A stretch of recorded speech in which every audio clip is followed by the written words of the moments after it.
Listen, this is not right. It don't sound right, it don't smell right. Well, listen, in the maxims, right, of equity, let me assure you, justice must not only be done, it must appear to be done. The words of NDC caretaker for St. Andrew Northwest, Phillip Alexander, as he lamented 2 appointments made within the public service in recent weeks. Mr. Phillip appeared on GBN's To The Point program on Tuesday. He says he is concerned with the appointment of the acting senior planning coordinator in the physical planning unit, Carlton Frederick, which he says up to 2 weeks ago was made without proper documentation from the Public Service Commission, the only body in the country entitled by law to appoint people to posts within the public service. The chairman or the acting chairman of the Public Service Commission 2 weeks ago indicated that he was not aware of that appointment and that the Public Service Commission did not make such an appointment. But contrary to media reports and what we have been able to discern, it appears that to the contrary, the person has been indeed appointed.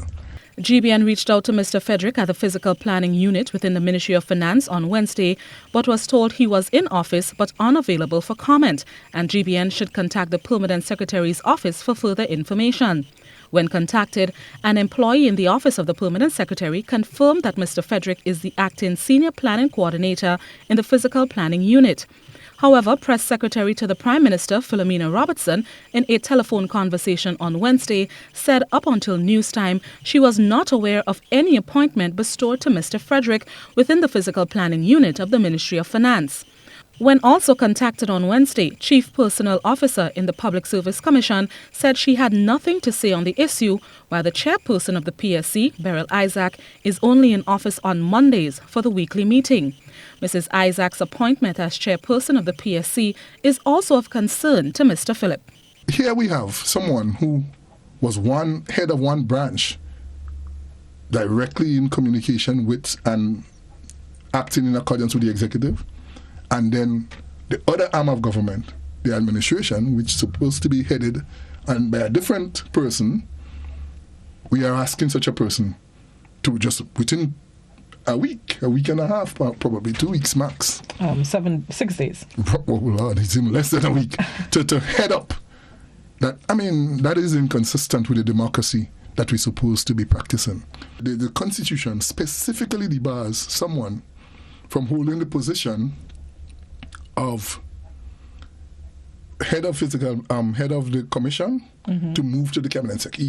You give a time bar in this, understanding the context, so that you don't have the mixing of the moods. So in the spirit of the Constitution, even if it is not in the letter of the law, in the spirit of the Constitution, the other way around, you should also recognize that it ought not to be done. Okay. And the authorities that make such appointments, they too has to act, or they ought to act, in that spirit. The NDC representative says the question is, why those 2 people to fill the posts? Aren't there other persons, that can fill these positions other than persons who have held the persons of the character and nature of the appointments who are currently asked to fill? You can find somebody else. Blossom Alexis Welsh, GBN News.